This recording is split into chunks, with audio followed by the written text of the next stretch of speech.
بسم اللہ الرحمن الرحیم۔ شیخ عبدالواحد بن زید فرماتے ہیں کہ ایک مرتبہ میں جہاز میں سوار تھا۔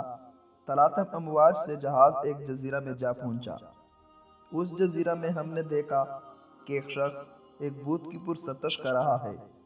ہم نے اسے دریافت کیا کہ تو کس کی عبادت کرتا ہے؟ اس نے بت کی طرف اشارہ کیا۔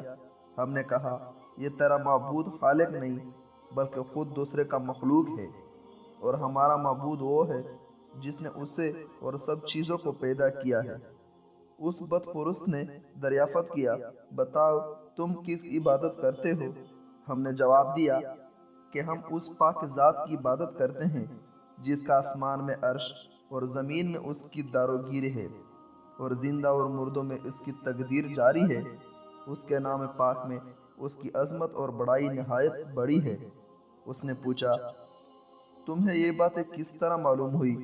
ہم نے کہا، اس بادشاہ حقیقی نے ہمارے پاس ایک سچے رسول کو بھیجا، ہمیں ہدایت کی۔ پھر اس نے پوچھا کہ وہ رسول کون ہے اور وہ کہاں ہے؟ ہم نے جواب دیا کہ جس کام کے لیے خدا نے انہیں بھیجا تھا، جب وہ پورا کر چکے تو اس نے انہیں اپنے پاس بلا لیا۔ اس نے کہا، رسول خدا نے تمہارے پاس اپنی کیا نشانی چھوڑی ہے؟ ہم نے کہا، اللہ کی کتاب۔ تو اس نے کہا، مجھے دکھاؤ۔ ہم اس کے پاس قرآن شریف لے گئے۔ اس نے کہا، میں تو جانتا نہیں، تم پڑھ کر سناؤ۔ ہم نے اسے ایک سورت پڑھ کر سنائی۔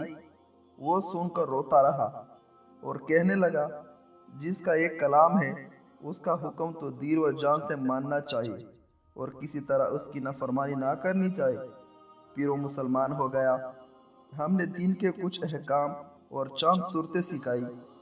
جب رات ہوئی اور ہم سب اپنے اپنے بچھونے پر لیٹے رہے، وہ بولا، بھائیو، یہ معبود جس کا تم نے مجھے پتہ اور صفات بتائے وہ سوتا بھی ہے۔ ہم نے کہا، وہ سونے سے پاک ہے، وہ ہمیشہ زندہ قائم ہے۔ اس نے کہا، تم کیسے برے بندے ہو کہ تمہارا مولا نہیں سوتا اور تم سوتے ہو۔ اس کی یہ باتیں سن کر ہمیں بڑی حیرت ہوئی۔ مختصر یہ کہ ہم وہاں چند روز رہے۔ جب وہاں سے کوچ کا ارادہ ہوا، اس نے کہا، بھائیو، مجھے بھی ساتھ لے چلو۔ ہم نے قبول کر لیا۔ چلتے چلتے ہم آبادان پہنچے۔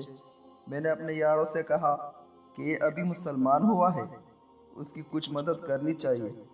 ہم سب نے چند درہم جمع کر کے اسے دیے اور کہا کہ اسے اپنے خرچ میں لانا۔ وہ کہنے لگا، تم عجیب آدمی ہو، تم ہی نے تو مجھے راستہ بتلایا اور خود ہی راہ سے بھٹک گئے۔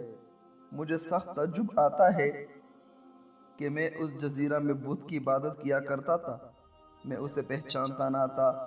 اس وقت بھی اس نے مجھے ضائع نہیں کیا، پھر جب میں اسے جاننے لگا تو اب وہ مجھے کس طرح ضائع کر دے گا؟ 3 دن کے بعد ایک شخص نے مجھے آ کر خبر دی کہ نو مسلم مر رہا ہے، اس کی خبر لو۔ یہ سن کر میں اس کے پاس گیا اور پوچھا کہ تجھے کیا حاجت ہے؟ کہا، کچھ نہیں، جس ذات پاک نے تمہیں جزیرہ میں پہنچایا اسی نے میری سب حاجتیں پوری کر دی۔ خواجہ عبدالواحد فرماتے ہیں کہ مجھے وہیں بیٹھے بیٹھے نیند کا غلبہ ہوا اور میں سو گیا۔ کیا دیکھتا ہوں کہ ایک سرسبز باغ ہے، اس میں ایک قبہ ہے اور ایک مکلف تخت بچھا ہوا ہے۔ اس پر ایک نہایت حسین و عمر عورت جلوہ افروز ہے۔